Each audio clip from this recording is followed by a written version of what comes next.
disturbing. Tonight, we are plunging into the dark heart of the Appalachian Mountains with some truly unsettling true horror stories that will keep you up all night, if you're brave enough. Smash that like button and subscribe so you don't miss the next descent into fear. Now, get comfortable, relax.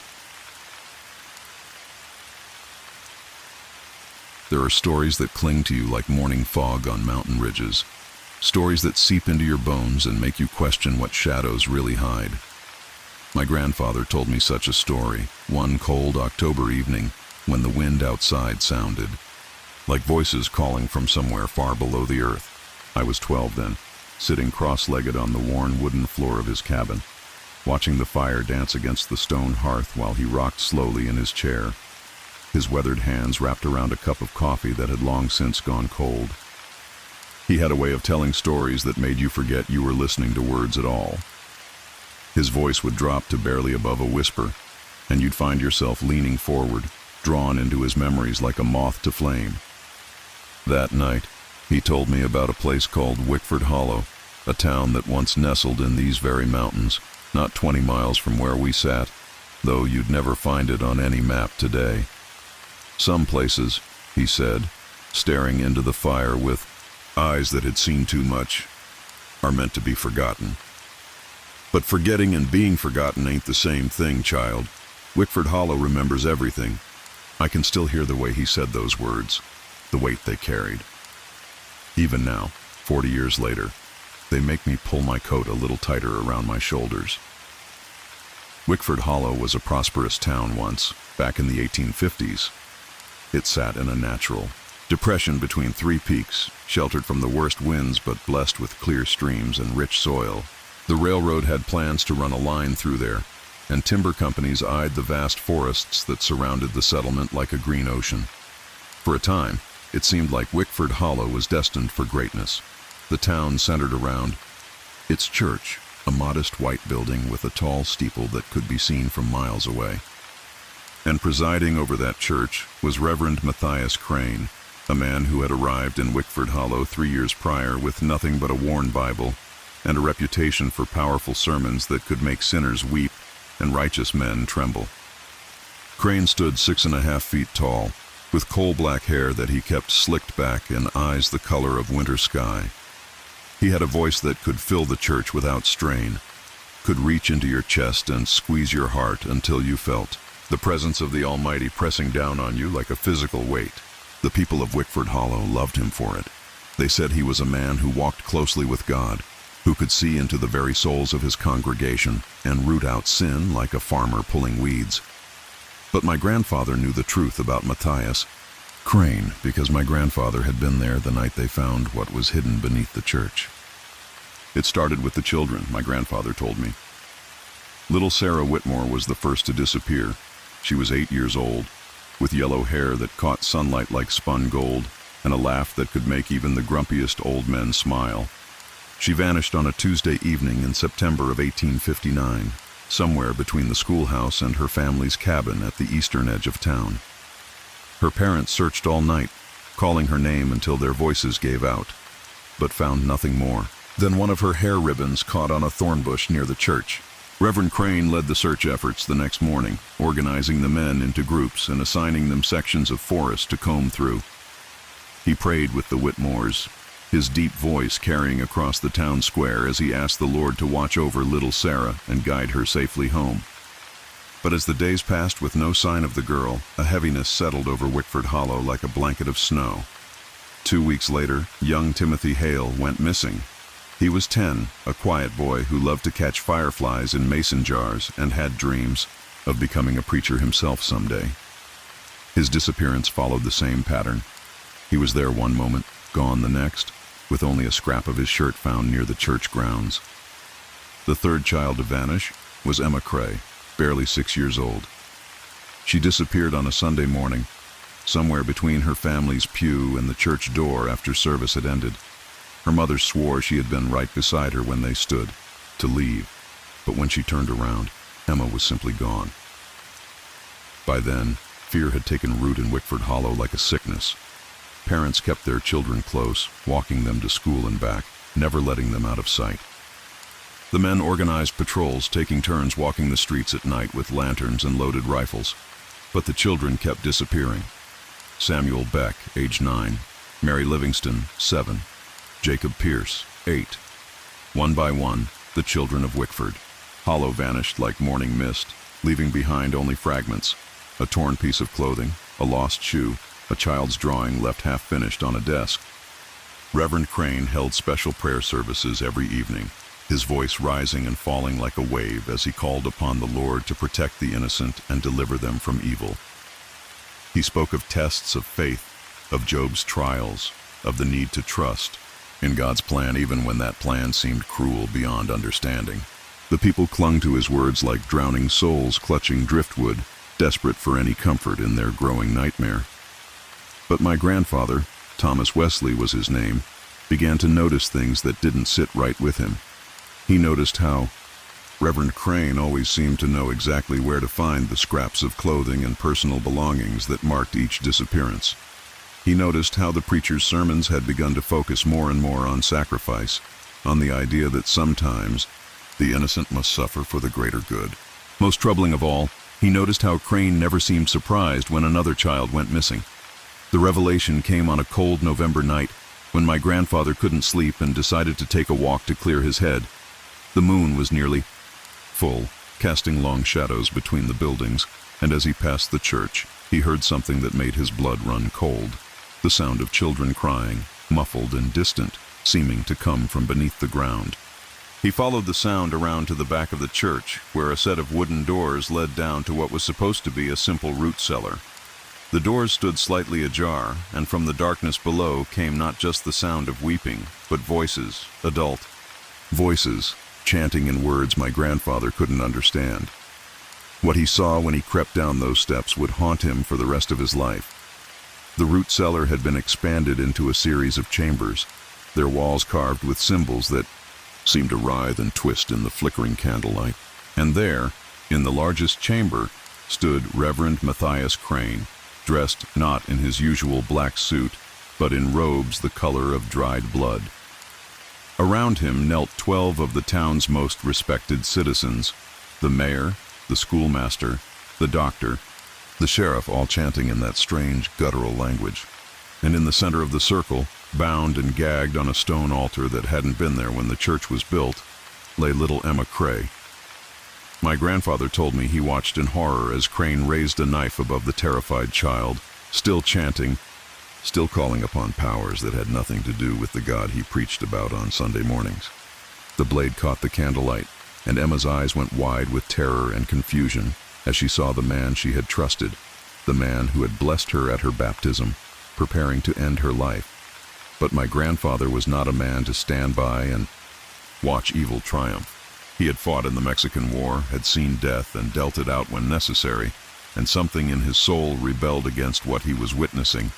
Without thinking, he charged down the rest of the steps, shouting at the top of his lungs, "Murder! Devil worship! They got the children!" His voice echoed through the chamber and up into the night, carrying across the town square and into the homes of the sleeping families. The chanting stopped abruptly, and Crane spun around, his face twisted with rage and something else, something inhuman that had been hiding behind his righteous facade. "You should not have come here, Thomas Wesley," Crane said, and his voice had changed, become something deeper and more terrible than it had ever been in the pulpit. "You should not have seen."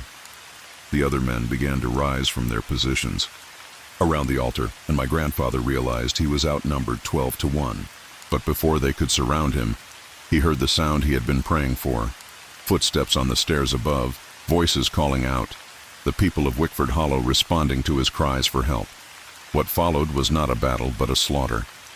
The townspeople, led by fathers whose children had been taken, fell upon the devil worshippers with a fury that bordered on madness. Some tried to fight back, but they were overwhelmed by sheer numbers and righteous rage. One by one, they fell, the mayor with his skull caved in by a pickaxe, the doctor strangled with his own stethoscope, the sheriff shot with his own gun. But it was Reverend Crane who received the worst of their wrath. They dragged him up from the underground chamber and into the town square, where a crowd had gathered by torchlight. Someone had already prepared a rope, and they threw it over the branch of the great oak tree that stood in front of the church. "Please," Crane begged as they fitted the noose around his neck, and for a moment his voice was human again, terrified and pleading. "Please, you don't understand. I was chosen. The old ones, they spoke to me. They promised power, promised glory. For this town, if I could provide them with—" His words were cut off as they hoisted him into the air. But even as he dangled there, his feet kicking frantically above the ground, he managed to gasp out a final curse. "You will pay," he wheezed, his face purple in the torchlight. "The children, they are marked now. You cannot save them. All." And then he was gone, his body swaying in the November wind like a grotesque pendulum. But their revenge was not finished. In their fury and grief, the people of Wickford Hollow made a decision that would doom them all. They had found 11 children in those underground chambers, some still alive, others long dead, all bearing signs of unthinkable abuse. The living children were so traumatized that they could barely speak, could barely even look at the adults who had come to rescue them. Among the dead was little Sarah Whitmore, the first to disappear. But there were others too, children from neighboring towns, children whose disappearances had been attributed to wild animals or accidents. The full scope of Crane's evil was becoming clear, and with it came a rage that consumed all reason. "They knew," someone shouted from the crowd. "The families of those devil worshippers. They had to know. You can't hide something like this without help." And so they went after the families, the mayor's wife and children, dragged from their beds and beaten to death in the street. The doctor's elderly mother, thrown down a well. The sheriff's young son, barely 14 years old, hanged from the same tree that had claimed his father. My grandfather tried to stop them, tried to reason with them, but the mob had tasted blood and wanted more. In their grief and fury, they could not distinguish between the guilty and the innocent. Anyone connected to the devil worshippers, no matter how tenuously, became a target for their wrath. The killing continued through the night and into the next day. By the time the madness had burned itself out, 37 people were dead, including 9 children whose only crime had been sharing blood with monsters. It was only then, standing in the ruins of their community with bodies scattered like fallen leaves, that the people of Wickford Hollow began to understand what they had done. In their quest for justice, they had become the very evil they sought to destroy. The aftermath was swift and devastating. Word of the massacre spread to neighboring towns and cities, bringing federal marshals and military investigators. The people of Wickford Hollow found themselves facing charges of murder and vigilante justice.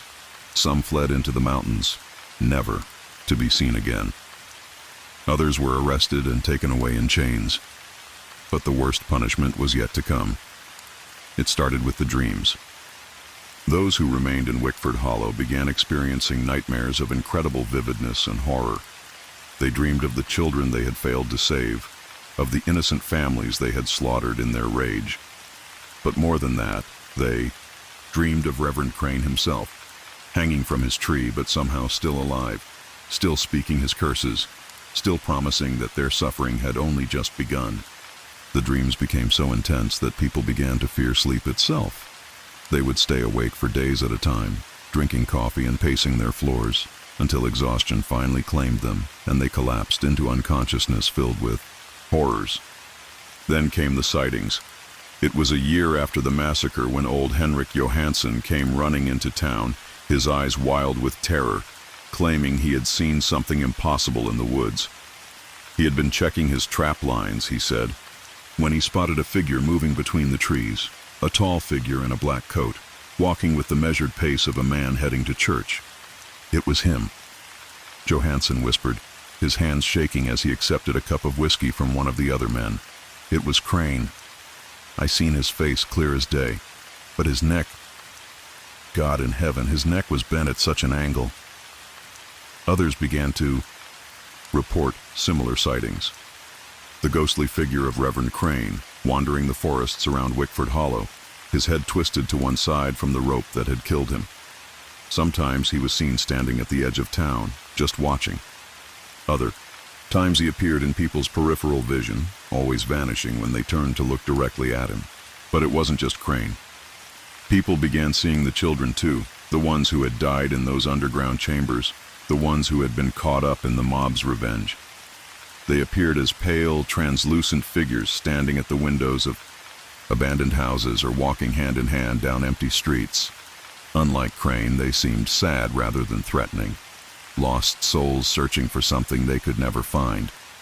The town began to empty. Families packed up in the dead of night and left without saying goodbye, heading east toward the cities or west toward new territories. The railroad decided to route their line elsewhere, and the timber companies found more promising forests to harvest. One by one, the businesses closed their doors for the final time. My grandfather was among those who stayed, partly out of stubbornness and partly out of guilt. He felt responsible for what had happened, felt that his actions that night in the underground chamber had set in motion a chain of events that had destroyed everything he had ever known. He couldn't bring himself to leave, couldn't abandon the town to its ghosts and its sorrow. By 1865, only a handful of families remained in Wickford Hollow. The church stood empty, its doors chained shut, its steeple beginning to lean as the foundation settled unevenly. Weeds grew in the streets, and the few houses that were still occupied had a hollow, haunted look about them, like the people inside had forgotten how to truly live. It was then that Marcus Trent arrived. Trent was a tracker and hunter of some renown, a man who had made his living guiding settlers through dangerous territory and hunting down outlaws who thought they could hide in the wilderness. He had heard the stories about Wickford Hollow, and more importantly, he had been hired by the territorial government to investigate reports of strange deaths and disappearances in the region. My grandfather remembered him as a compact, weathered man with intelligent eyes and calloused hands that spoke of a lifetime spent outdoors. He carried himself with the quiet confidence of someone who had faced death many times and was not afraid to face it again. Trent spent several days in what remained of Wickford Hollow, interviewing the surviving residents and examining the abandoned buildings. He was particularly interested in the church and its underground chambers, spending hours down there with a lantern, studying the carved symbols and taking notes in a leather-bound journal. "There's something here," he told my grandfather one evening as they sat on the porch of the general store, watching the sun set behind the mountains. "Something that didn't die with Crane and his followers. The local Abenaki won't come within 10 miles of this place anymore. They say the land itself has been poisoned, that something ancient and hungry has awakened here." My grandfather asked him what he intended to do about it, and Trent's answer was simple: find it and kill it. 3 days later, Trent set off into the forest with his rifle, his tracking equipment, and enough supplies for a week. He was following what he claimed were tracks, not human tracks, but something else, something that walked on 2 legs but left footprints unlike anything he had ever seen. He never came back. When a week passed with no word from the tracker, my grandfather and 2 other men ventured into the woods to search for him. They found his campsite on the 2nd day, but it had been destroyed, his tent shredded, his supplies scattered, his rifle broken in half and left tangled in the branches of a tree 15 feet off the ground. Of Trent himself, they found only his journal, its pages damp with morning dew and stained with something that might have been blood. The final entry, written in a shaking hand, read simply, "It's not dead. God help us all, it's not dead." The remaining residents of Wickford Hollow held a town meeting that night in the abandoned schoolhouse. There were only 14 adults left, and they all knew that whatever had claimed Marcus Trent would eventually come for them too. They had 3 choices: flee like so many others had done, wait for death to find them, or make a stand. They chose to fight. Led by my grandfather and a man named Jacob Morrison who had been a sergeant in the Union Army, they organized themselves into a hunting party. They gathered every weapon they could find: rifles, shotguns, pistols, even old cavalry sabers that had been brought back from the war. They divided the remaining ammunition equally and made peace with their families, knowing that some of them might not return. They set out at dawn on a Tuesday morning in October of 1866, following the same trail that Marcus Trent had taken 7 years to the day after the massacre that had destroyed their town. The forest seemed different somehow, darker and more oppressive, as if the very trees were watching them with hostile intent. They found signs almost immediately: broken branches, deep gouges in the bark of trees, and a smell that defied description, something like rotting meat mixed with sulfur and bitter herbs. The tracks were there too, just as Trent had described them, footprints that were almost human but not quite, with toes that were too long and marks that suggested claws where nails should be. They followed the trail deeper into the mountains, past places my grandfather had explored as a boy, into territory that seemed to exist outside the normal world. The air grew thick and difficult to breathe, and several of the men complained of headaches and nausea.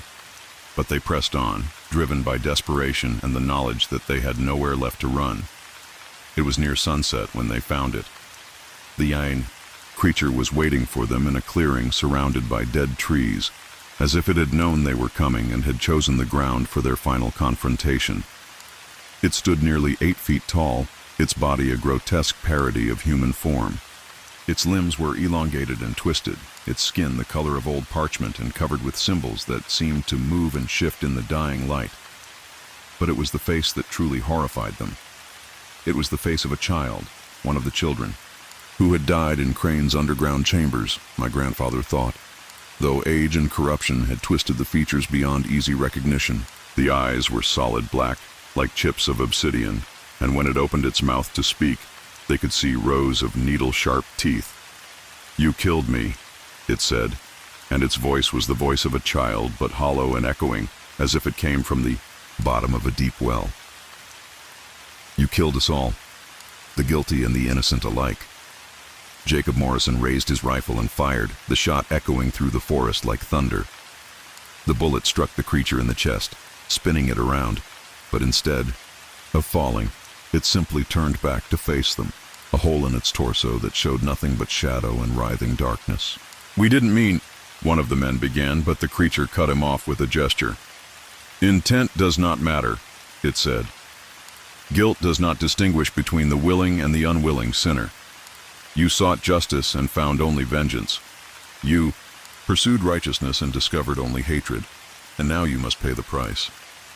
What followed was not a battle but a slaughter. The creature moved with impossible speed, its clawed hands tearing through the men like they were made of paper.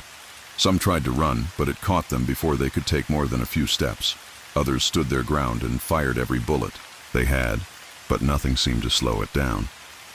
My grandfather survived only because he was the farthest from the creature when it began its attack, and because Jacob Morrison threw himself between them, buying him precious seconds to escape into the underbrush.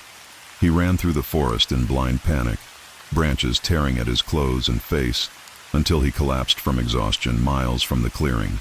When he finally made his way back to Wickford Hollow 3 days later, he found the town completely deserted. The few families who had remained were gone, their houses standing empty with doors left wide open, and meals still sitting on tables as if the occupants had simply vanished in the middle of eating. He was the last resident of Wickford Hollow, the final witness to its destruction. But the story didn't end there. Over the following weeks, my grandfather began to piece together what had happened in that clearing, what the creature truly was and why it had been created. He spent hours in the abandoned church, studying the symbols carved into the walls of the underground chambers, trying to understand the dark knowledge that Reverend Crane had uncovered. The truth, when it finally came to him, was more terrible than anything he had imagined. The creature hadn't been one of Crane's victims transformed by death and dark magic. It had been created by the town's own guilt and rage, born from the blood of innocents spilled in the pursuit of justice. Every child who had died in the massacre, every family member who had been murdered by the mob, had contributed to its creation. It was their collective sin made flesh, their failure to distinguish between justice and revenge given form and substance. And it had worn the face of a child to remind them of what they had become. My grandfather realized then that the creature could have killed him in that clearing if it had wanted to. It had let him escape, had allowed him to be the sole survivor, because someone needed to remember. Someone needed to carry the weight of Wickford Hollow's sins, to ensure that the story would not be forgotten entirely. He left the town the next morning, walking away from the only home he had ever known, with nothing but the clothes on his back and the terrible knowledge in his head. He never returned, never even looked back as he made his way down the mountain paths toward a world that had moved on without Wickford Hollow. But the guilt followed him wherever he went. In his dreams, he saw the faces of the children who had died because of their collective madness. He heard their voices calling to him from the darkness, not in anger, but in sorrow, mourning not just for their own lost lives, but for the innocence that had died with them. He settled eventually in the valley where I grew up, built the cabin where he would tell me this story decades later. He married my grandmother, raised my father, tried to build a normal life from the ashes of his past, but he never forgot Wickford Hollow, never stopped carrying the weight of what had happened there. The creature's gone now. He told me that, night by the fire, his voice barely above a whisper. Died when the last of the guilty died, I reckon. But the lesson remains, child. Justice without mercy is just another form of evil. And once you cross that line, once you let hatred consume you, there's no going back. I asked him if he thought the people of Wickford Hollow could have done anything differently, if there was a way they could have prevented the tragedy that destroyed them all. He was quiet for a long time, staring into the flames before he answered. Maybe, he said. Maybe if they had stopped to think, to breathe, to remember that mercy is just as important as justice. Maybe if they had found a way to punish the guilty without destroying the innocent. But once that mob formed, once that bloodlust took hold, I think they were already doomed. He died 2 years later, peacefully in his sleep, and I was the only one at his funeral who knew the full weight of the secrets he had carried. I've never told this story to anyone else, never spoken aloud about Wickford Hollow or the creature that was born from its sins. But lately, I've been watching the news, seeing the anger and hatred that seems to be spreading like wildfire through our country. I see mobs forming. I see people calling for blood in the name of justice. And I remember my grandfather's words about the thin line between righteousness and revenge. I think about Wickford Hollow more often now, about a town that destroyed itself in pursuit of justice, about the innocent who died because of the crimes of the guilty. I wonder if we've learned anything from the past, or if we're doomed to repeat the same mistakes over and over again. Because the truth is, we all carry the seeds of Wickford Hollow within us. We all have that capacity for righteous fury, that ability to justify terrible acts in the name of a greater good. And if we're not careful, if we let hatred and fear consume us, we might find ourselves creating our own monsters, our own creatures born from guilt and rage and the blood of innocence. The town of Wickford Hollow is gone now, reclaimed by the forest. Its buildings collapsed and its streets grown over with weeds and wildflowers. But its lesson remains, a warning whispered on the wind through these ancient mountains. Some curses, my grandfather used to say, are not meant to be broken but to be remembered. And perhaps that's enough. Perhaps remembering is all we can do. Holding on to the stories of those who came before us and the mistakes they made, hoping that their suffering might somehow prevent our own. But I fear it won't be enough. I fear that somewhere, in some town, not so different from Wickford Hollow, people are gathering in anger, are choosing vengeance over justice, are preparing to cross that line from which there is no return. And when they do, when the blood starts to flow and the innocent begin to die alongside the guilty, a new creature will be born from their sins. It will wear the face of a child, or a mother, or a father, or anyone who died, because mercy was forgotten in the pursuit of what seemed right. And it will wait in the darkness, patient and eternal, until someone comes looking for it, until someone else has to learn, too late, that some prices are too high to pay, even in the name of justice. The weight of Wickford Hollow lives on in this story and in the choices we make every day. May we choose more wisely than those who came before us. May we remember that monsters are not born in the darkness of evil men's hearts, but in the blinding light of righteous fury unleashed without restraint. May we choose mercy alongside justice, lest we create our own hollow in these mountains, our own creature waiting in the shadows of our sins. There are places in these mountains where time moves differently, where the ancient earth remembers things that civilization has chosen to forget. I learned this truth 15 years ago, during what was supposed to be a simple weekend camping trip with my closest friends. Even now, as I write this, I can feel the weight of those mountains pressing down on me. The memory of shadows that shouldn't exist, and silence that held too much meaning. We were 4 friends in our late 20s, bound together by college memories and the kind of friendship that survives the transition into adult responsibilities. There was Marcus, a software engineer whose dry humor masked a deep intelligence and an even deeper need to escape the fluorescent prison of his cubicle. Sarah worked as a pediatric nurse, carrying the emotional weight of her job with a grace that amazed us all, though I could see the exhaustion in her eyes during our monthly dinner gatherings. James was a high school history teacher, passionate about his students, but increasingly frustrated with administrative bureaucracy that seemed designed to crush his enthusiasm. And then there was me, an accountant whose life had become a series of spreadsheets and client meetings, each day blending into the next until I could barely remember what it felt like to breathe fresh air. The idea for the trip came during one of our October get-togethers, when Marcus suggested we needed to disconnect from our devices and reconnect with something real. We had been talking about stress, about the constant buzz of notifications, and the weight of expectations that seemed to grow heavier each year. Sarah mentioned reading about a remote section of the Appalachian trail system, deep in the mountains of western Virginia, where cell service was non-existent and hiking permits were rarely requested because of the area's isolation. "When's the last time any of us went more than an hour without checking our phones?" Marcus asked, and the question hung in the air like a challenge we all knew we needed to accept. We planned the trip for the last weekend in October, drawn by the promise of autumn colors and the kind of crisp mountain air that makes you remember why people used to live closer to the earth. The drive took us through increasingly rural areas, past small towns that seemed frozen in time, their main streets lined with antique shops and diners that probably served the same menu they had for decades. The final hour of driving wound us up narrow mountain roads where the trees pressed close on both sides, their branches forming a canopy that filtered the afternoon sunlight into dancing patterns on the asphalt. We passed maybe 3 other vehicles during that stretch, and each mile seemed to take us further from the world we knew and deeper into something older and more primal. James rode shotgun, serving as our navigator with a collection of topographical maps that he had printed and laminated with the thoroughness of someone who genuinely enjoyed preparation. He pointed out landmarks as we climbed higher.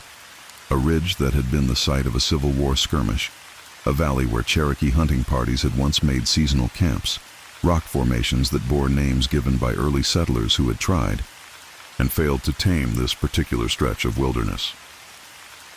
"According to the Forest Service records," James said, consulting his notes, "this area gets maybe a dozen visitors per year. Most people stick to the more developed trail systems further east." Sarah leaned forward from the back seat, her camera already in hand, though we hadn't even reached the trailhead yet. "That's exactly what we need. Complete solitude." Marcus nodded from behind the wheel, his hands relaxed on the steering wheel in a way I hadn't seen in months. No emails, no meetings, no deadlines. Just us and the mountains. I remember feeling a sense of anticipation that surprised me with its intensity. When had I last looked forward to anything with such simple, uncomplicated joy? The mountains around us seemed to promise something I had forgotten I was missing.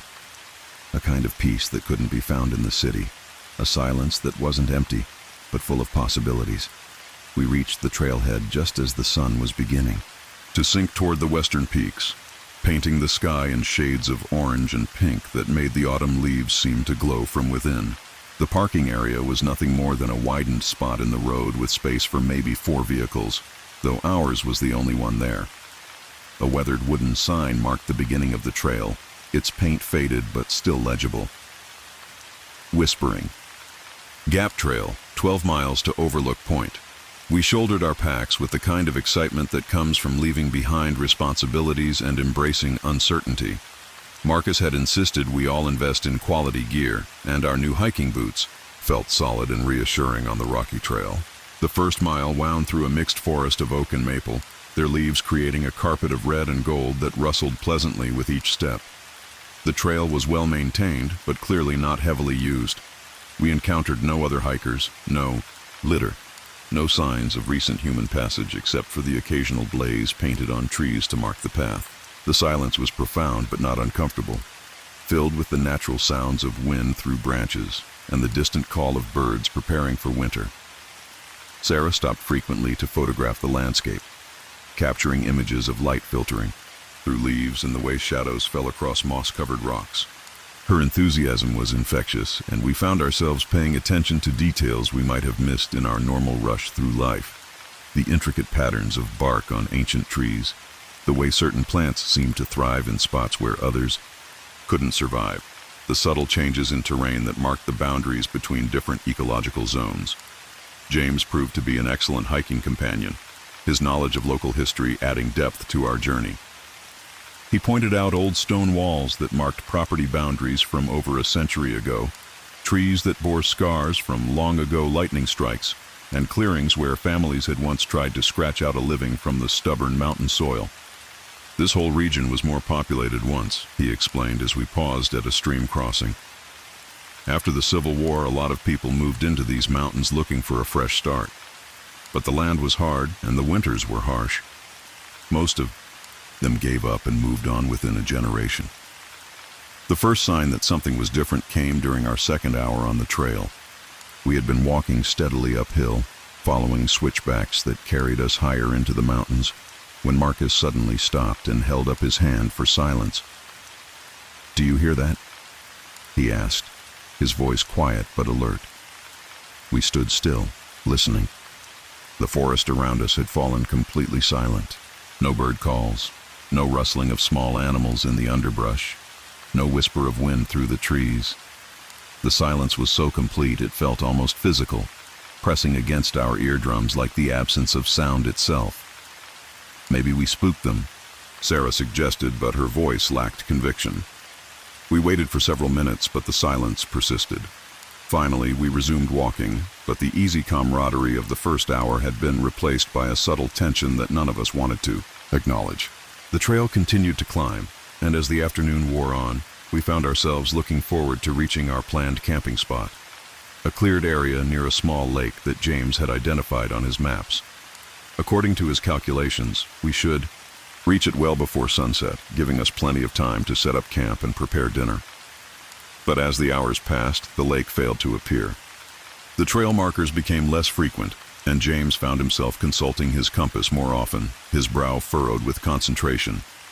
"I think we might have missed a turn," he finally admitted, spreading one of his maps on a fallen log. "According to this, we should have reached the lake an hour ago." We backtracked for half a mile, looking for a side trail or missed marker, but found nothing. The path we had been following seemed to be the only option, winding ever upward through trees that grew thicker and more closely spaced as we climbed. "Maybe the map is wrong," Marcus suggested, though his tone suggested he didn't believe it himself. The sun was beginning to set, painting the forest in long shadows that seemed to reach toward us like grasping fingers. We made the decision to camp wherever we could find a suitable spot, rather than risk hiking in darkness on an unfamiliar trail. We found a small clearing just as the last light was fading from the sky, barely large enough for our 2 tents, but level enough to provide decent sleeping arrangements. As we set up camp by the light of our headlamps, I couldn't shake the feeling that we were being watched. Several times I turned quickly, certain I had seen movement in my peripheral vision, but found nothing but trees and shadows. Marcus noticed my nervousness as we prepared dinner on his portable stove. "You okay? You seem jumpy." I shrugged, not wanting to voice concerns that might sound foolish. Just not used to being this far from civilization, I guess. But as the night deepened, it became clear that I wasn't the only one feeling uneasy. Sarah kept glancing toward the tree line, her camera forgotten in her lap. James consulted his maps obsessively, as if the act of studying them could somehow explain how we had gotten lost. Even Marcus, usually the most relaxed of our group, seemed alert and watchful. We tried to maintain our normal camping routine, sharing stories, making plans for the next day, enjoying the simple pleasure of hot food after a long day of hiking. But conversation felt forced, punctuated by long silences during which we all listened to the forest around us. The silence was the most unsettling part. In all my previous camping experiences, nights had been filled with the sounds of nocturnal life, owls calling, small animals moving through the underbrush, the rustle of wind through leaves. But here the quiet was absolute, as if the forest itself was holding its breath. It was past midnight when we heard the first knock. The sound came from somewhere in the darkness beyond our camp, a slow, deliberate rapping that seemed to echo from multiple directions at once. We all froze, our conversations dying mid-sentence as we strained to locate the source. Knock, knock, knock. The sound repeated, measured and purposeful, like someone rapping on a door. But there were no doors out here, no structures of any kind, just endless forest stretching in all directions. "What the hell is that?" Marcus whispered, his voice barely audible. Before anyone could answer, the knocking stopped. The silence that followed felt even more oppressive than before, weighted with expectation and the growing certainty that we were not alone. James reached for his flashlight, but Sarah grabbed his wrist. "Don't," she said quietly. "If something's out there, we don't want to make ourselves more visible." We sat in the dim glow of our dying campfire, every sense straining to penetrate the darkness around us. Minutes passed like hours, but the knocking didn't resume. Eventually, exhaustion overcame anxiety, and we retreated to our tents with whispered agreements to keep watch in shifts. I shared a tent with Marcus, while James and Sarah took the other. As I lay in my sleeping bag, listening to Marcus's steady breathing beside me, I found myself unable to sleep. Every small sound, the settling of our tent fabric, the distant crack of a tree branch, seemed amplified and potentially threatening. Sometime in the early hours of morning, I was awakened by footsteps. They circled our camp slowly, deliberately, the sound of boots or heavy paws moving through the fallen leaves. The steps had a strange quality to them, sometimes seeming to come from just outside our tent, other times sounding as if they were moving through the trees above us. I lay perfectly still, afraid to move or even breathe too loudly. Beside me, Marcus had also awakened. I could tell by the tension in his body and the way his breathing had changed. The footsteps continued for what felt like an eternity, maintaining that same measured pace, neither approaching nor retreating, but simply circling. When I finally drifted back to sleep, I dreamed of being watched by eyes that reflected no light, of faces that appeared and disappeared at the edges of my vision, of whispers in a language I didn't recognize but somehow understood, carried threats and promises. In equal measure, we woke to find our campfire had been rebuilt during the night. The ashes from our evening fire had been carefully arranged in a perfect circle, surrounded by stones that we hadn't placed there. Fresh wood had been added, though it remained unlit. Most disturbing of all, the arrangement was far more elaborate than anything we had constructed. The stones formed symbols that seemed to have meaning, though none of us could interpret them. "Did anyone get up during the night?" Sarah asked, though her tone suggested she already knew the answer. We all shook our heads, staring at the reconstructed fire pit with a growing sense of unease. The woods around us remained silent, but now, that silence felt hostile rather than peaceful. James consulted his maps again, his movements sharp with frustration. "We need to get back to the main trail. Something's not right here." But when we packed up and tried to retrace our steps, we discovered that the trail we had followed the previous day had vanished. Where there should have been a clear path marked by blazes on trees, we found only unmarked forest. The trees seemed to have grown closer together overnight, their branches intertwining in ways that blocked passage. "This doesn't make sense," Marcus said, his voice tight with controlled panic. "Trails don't just disappear." We spent the morning searching for any sign of the path that had brought us to this place, but found nothing. The forest had become a maze of identical trees and undergrowth, with no clear direction leading anywhere. Our compasses spun wildly, unable to fix on magnetic north, and James's GPS unit showed only static. As the day wore on, Our situation became increasingly desperate. We were effectively lost in a wilderness that seemed to actively resist our attempts to navigate it. The trees appeared to shift when we weren't looking directly at them. Paths that seemed promising would fade into impassable thickets after we had walked only a few yards. It was Sarah who first saw the figure. We had been walking for hours, trying to find any recognizable landmark or trail, when she suddenly stopped and pointed toward a distant ridge. "There," she whispered. "Do you see it?" Following her gaze, I caught a glimpse of something that made my blood freeze. A tall, impossibly thin figure stood silhouetted against the sky, its form wavering like heat distortion. It was too far away to make out details, but there was something fundamentally wrong about its proportions, as if it had been stretched or twisted into a shape that approximated humanity without quite achieving it. As we watched, the figure raised what might have been an arm in our direction, a gesture that could have been greeting or warning. Then it stepped backward and vanished over the ridge, leaving us staring at empty sky. "What was that?" James asked, his voice barely above a whisper. None of us had an answer. The figure had been there for only a few seconds, but its image was burned into our minds with crystal clarity. It had been watching us, and somehow we knew it had been watching us for much longer than we realized. The forest around us seemed to respond to the sighting, the oppressive silence giving way to subtle sounds that raised the hair on our necks, whispers that might have been wind through leaves but carried too much cadence to be natural, footsteps that matched our pace, always just out of sight, the crack of branches breaking under weights that shouldn't exist. We began to move faster, driven by an increasing sense of urgency that bordered on panic. But no matter which direction we chose, the forest seemed to guide us deeper into its heart. Valleys that should have led down toward civilization curved back on themselves, returning us to higher elevations. Ridges that promised views of distant roads or towns showed only endless trees stretching to the horizon. As night fell again, we found ourselves in another small clearing, this one dominated by a massive oak tree whose trunk was easily 15 feet in diameter. Its bark was covered with symbols that had been carved deep into the wood, not recent graffiti, but ancient, markings that seemed to pulse with their own dark energy. "We shouldn't camp here," Sarah said, her voice shaking. "This place feels wrong." But we had no choice. Darkness was falling quickly, and we couldn't risk stumbling through the forest blind. We set up our tents in the shadow of the great oak, trying to ignore the way the carved symbols seemed to shift and change when viewed from different angles. The second night was worse than the first.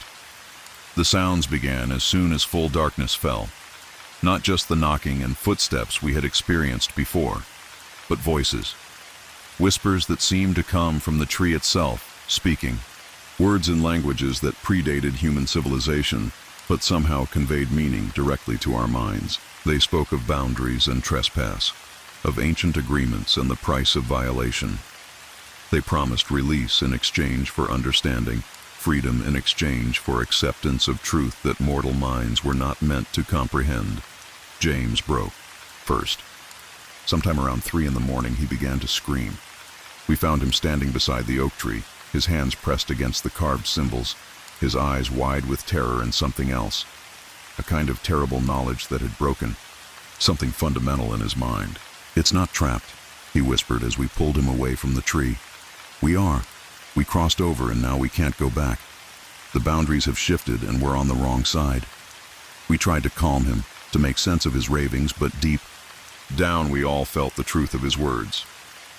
The forest had changed around us, becoming something other than the natural wilderness we had entered. We had passed through some invisible barrier into a realm where different rules applied, where the distinction between physical and spiritual had become meaningless. The entity revealed itself on the third night. It didn't approach our camp directly, but rather materialized at the edge of our vision, becoming more solid as we forced ourselves to look at it. It stood nearly 9 feet tall, its form a constantly shifting amalgamation of shadow and substance that hurt to perceive directly. Its face, if it could be called that, was a void filled with stars that weren't quite stars, lights that pulsed, with colors that had no names. When it spoke, Its voice seemed to come from inside our heads rather than through our ears, a sound like the death of civilizations and the birth of cosmic indifference. "You have wandered far from your permitted paths," it said, and each word carried the weight of eons. "This realm was sealed long ago, the barriers maintained by agreements older than your species, but the seals weaken, and mortals like you slip through the cracks." Marcus found his voice first, though it came out as barely a whisper. "What do you want from us?" The entity's form shifted, and for a moment it almost looked human, tall and thin, wearing clothes that might have been fashionable a century ago. But the illusion was imperfect, and the wrongness of its presence made reality itself seem unstable. "I want nothing from you," it replied. "I am bound here by forces beyond your understanding, trapped between dimensions by the weight of cosmic law. Your presence is unexpected, unauthorized, but perhaps useful." It explained, in words that bypassed rational thought and spoke directly to our souls, that it had once been something else. A guardian, a judge, a being whose purpose had been to maintain the barriers between worlds. But some ancient catastrophe had left it stranded in this liminal space, neither fully in our reality nor entirely absent from it. "The boundaries grow thin," it continued. "Soon I will be able to cross completely into your world, but passage requires compensation, an exchange of equal value." The implication was clear, though it never stated its intentions directly. It wanted to trade places with us, to use our presence in this space as an anchor point for its own escape into our reality. We would remain here, trapped in this twilight realm, while it walked free in the world we had left behind. Sarah was the first to run. She broke away from our paralyzed group and fled into the darkness, crashing through the underbrush with desperate energy. The entity watched her go with what might have been amusement, making no move to follow. "She will return," it said calmly. "They always return. This realm is circular, and all paths lead back to the center." As if to prove its point, Sarah's screams echoed through the forest, growing closer rather than more distant. Within minutes, she stumbled back into our clearing, her clothes torn and her eyes wild with panic. "The trees," she gasped. "They move. They form walls. I ran for an hour, but I ended up back here." The entity nodded, its form becoming more solid and defined. "The boundaries are absolute. You cannot leave until the exchange is complete." But even as it spoke, I noticed something in its manner, a desperation that it was trying to hide. It needed our cooperation, needed us to accept the trade willingly. Whatever cosmic laws bound it here also prevented it from simply taking what it wanted by force. This realization gave me a desperate idea. If the entity was bound by rules, then perhaps those same rules could be used against it. I thought about the stories James had told us about the region's history, about the Cherokee and the early settlers, about the boundaries they had respected, and the agreements they had made with forces beyond their understanding. "You said the seals were weakening," I said, trying to keep my voice steady. "But they're not broken. We didn't break them. We just slipped through." The entity's attention focused on me with an intensity that made my skin crawl. "Yes, the passage remains temporary, for now. Then the exchange isn't permanent either. The boundaries will stabilize, and whatever trade we make will be reversed." The silence that followed was deafening. The entity's form flickered, becoming less solid, and I knew I had guessed correctly. It was lying about the permanence of the exchange, trying to trick us into a bargain that would give it only temporary freedom while trapping us here forever.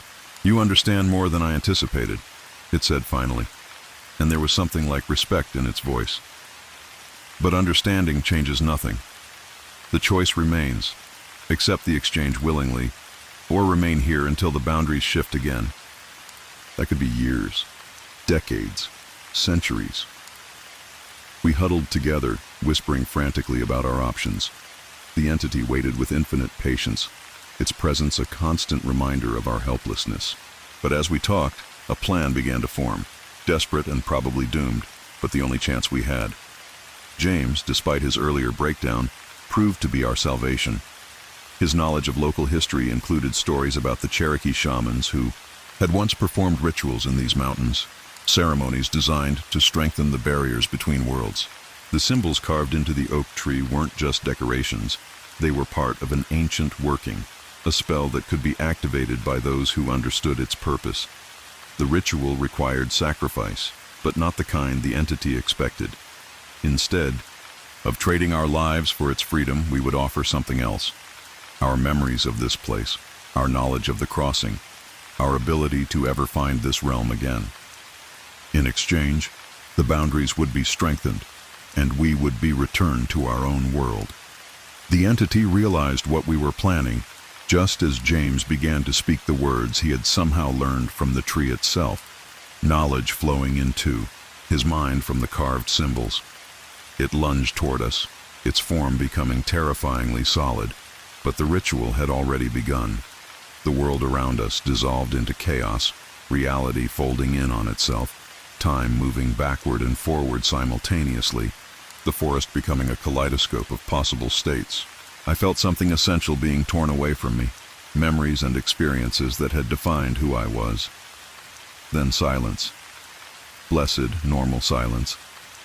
We found ourselves back at the trailhead, standing beside our car in the dim light of early morning. Our packs were in the trunk, our gear neatly stored as if we had just finished loading up. According to our watches, it was Sunday morning. We had been gone for exactly the planned duration of our weekend trip, but none of us could remember the details of what had happened. We had vague recollections of hiking and camping, of beautiful scenery and good company, but the specifics were gone. Sarah's camera contained photos of landscapes that looked familiar but strange, as if viewed through a filter that removed some essential quality. James's maps showed no record of the trails we had apparently followed. Most disturbing of all, we each carried the absolute certainty that something terrible had happened, that we had escaped from a fate worse than death by paying a price we couldn't remember agreeing to pay. We drove home in relative silence, each lost in thoughts we couldn't quite grasp. The easy friendship that had defined our relationship for years felt strained, as if we were all keeping secrets from each other, secrets we ourselves didn't understand. In the weeks that followed, we tried to return to our normal lives, but nothing felt quite right. We met for our usual dinners, but conversation felt forced. We made plans for future trips, but none of us felt any enthusiasm for the idea of camping again. One by one, we began to drift apart, finding excuses to avoid gatherings that had once been the highlight of our social lives. Marcus quit his job and moved to a different city, claiming he needed a fresh start.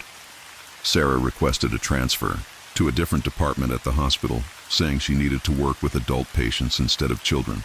James left teaching and took a position at a local museum, surrounding himself with artifacts and history rather than living students.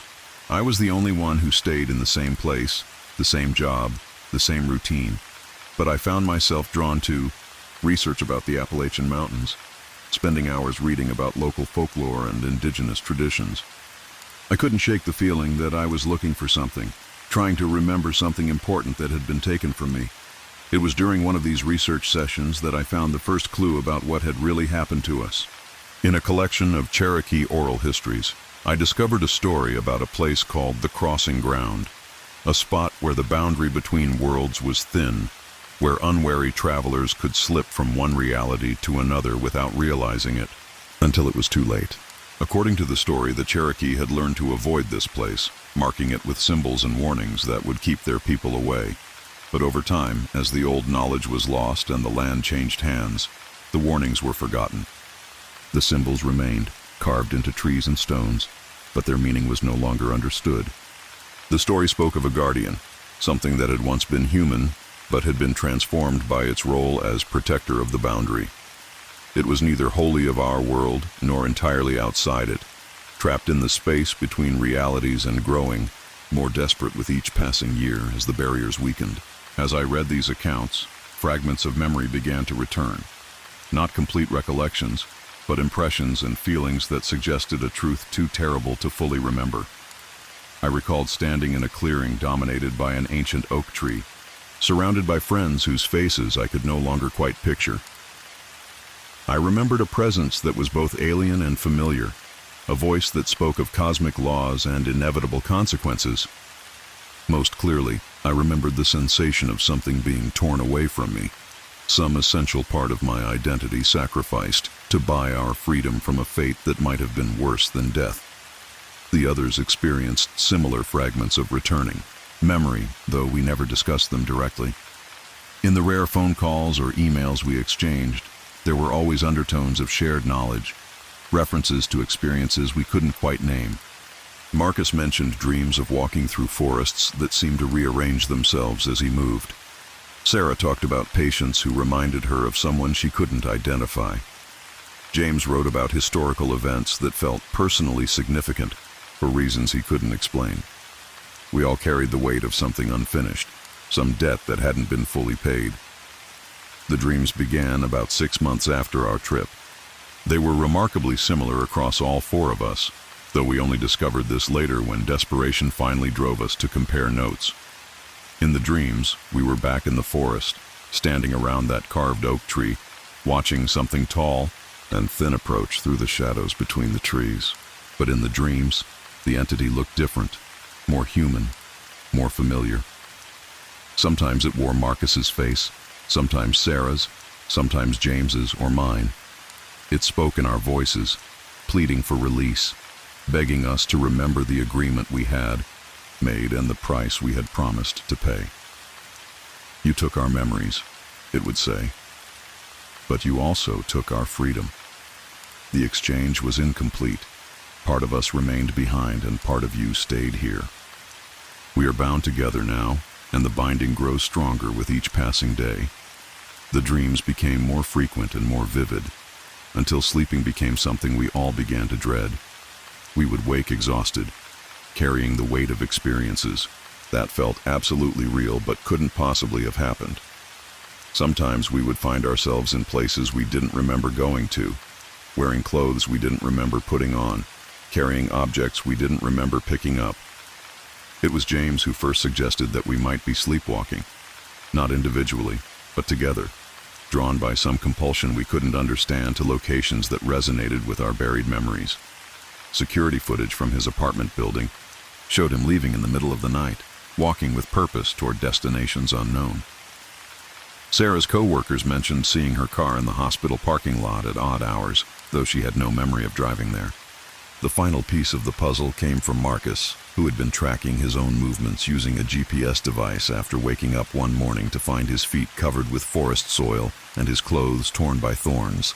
The data showed a pattern of nocturnal journeys that always led toward the same general area, the mountains where we had taken our camping trip. "I think it's calling us back," he said during the phone conference where we finally admitted the truth about what we were experiencing. "Part of us is still there, and it wants to be whole again." The entity in our dreams had been telling the truth. The exchange we had made was incomplete, leaving us partially trapped in that liminal space while some aspect of the Guardian had followed us into our world. We were neither fully human nor entirely other, existing in a state of perpetual transition that grew more unstable with each passing day. We had to choose, return to the crossing ground and complete the original exchange, or continue to deteriorate until we lost our humanity entirely. The dreams were getting stronger, and the nocturnal wanderings were becoming more frequent. Soon we would lose the ability to resist the compulsion altogether. The decision was easier than it should have been. Our lives had become hollow things, drained of meaning and connection. The friendships that had once sustained us were poisoned by shared secrets we couldn't discuss. The careers that had once defined us felt like performances staged for an audience that no longer existed.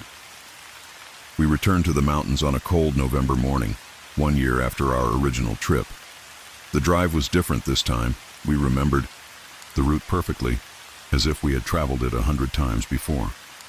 The trees seemed to part before us, and the road led straight to our destination without any of the confusion and uncertainty that had marked our first journey. The trailhead was exactly as we remembered it, down to the weathered sign that marked the beginning of the path. But this time we could see other signs as well, symbols carved into stones and trees, warnings in languages we somehow understood. markers that clearly identified this place as forbidden ground. We walked the trail with growing certainty, our feet finding the path even when our eyes couldn't see it. The forest was silent, but it was the silence of anticipation rather than threat. We were expected. We were coming home. The clearing with the oak tree was exactly as we remembered it, though the symbols carved into its bark now pulsed with visible energy. The entity was waiting for us, standing in its familiar position at the edge of perception, but it looked different now. More human, more familiar, more like us. "You have returned," it said, and its voice carried notes of relief and satisfaction. The exchange can be completed at last. This time, we understood what was being offered. Not a simple trade of places, but a true merging. We would become the new guardians of the boundary, our humanity sacrificed to maintain the barriers between worlds. The entity would be free to pass into death, its long service finally ended. The choice was ours, but we all knew there was no real choice at all. We had been changed by our first encounter with this place, marked by forces beyond our understanding. We could never return to our old lives, never reclaim the simple humanity we had taken for granted. One by one, we stepped forward and placed our hands on the carved symbols. The transformation was not painful. It was like sinking into warm water, like finally coming home after a long and difficult journey. Our individual identities dissolved into something larger and more complex, our memories and experiences becoming part of a collective consciousness that had been accumulating for centuries. We became the guardians, the watchers, the boundary keepers. And in that role, we found a peace that had eluded us in our diminished human existence. But this is not the end of the story. The boundaries between worlds continue to weaken, and new travelers occasionally find their way to our realm. We try to warn them, to turn them back before they cross the threshold that separates the possible from the actual. Sometimes we succeed. Sometimes we fail. And when we fail, when curious hikers or lost travelers stumble into our domain, we offer them the same choice we were given: return to their world diminished but free, or stay and become part of something greater and more terrible than they can imagine. Most choose to leave, accepting the loss of memory and connection that such a choice requires. But a very few, choose to stay, drawn by the promise of purpose and meaning that their human lives had lacked. They join us in our eternal watch, adding their voices to our collective consciousness, their memories to our accumulated knowledge. And we are grateful for their sacrifice, even as we mourn the humanity they have chosen to abandon. The forest remembers everything. It remembers the Cherokee who first learned to respect the boundaries. It remembers the settlers who ignored the warnings and paid the price. It remembers us, 4 friends who went camping one weekend and never truly returned. And it will remember you if you choose to ignore the signs, if you venture too far into places where the maps end and the normal rules no longer apply. We will be watching for you, hoping you will turn back, knowing that some of you will not. The trail is still there, though it doesn't appear on any official maps. The symbols are still carved into trees and stones, though their meaning has been forgotten by the world outside. The boundary still needs guardians, and the ancient agreements still require enforcement. We are waiting, patient and eternal, for the next group of travelers who will mistake our realm for a simple camping destination. We will try to warn them as we have been warned. We will hope they listen, as we did not. But if they choose to, stay. If they accept the transformation that we have accepted, we will welcome them with the understanding that comes from shared sacrifice. We will teach them their new purpose, help them adapt to their expanded existence, and add their strength to our eternal vigil.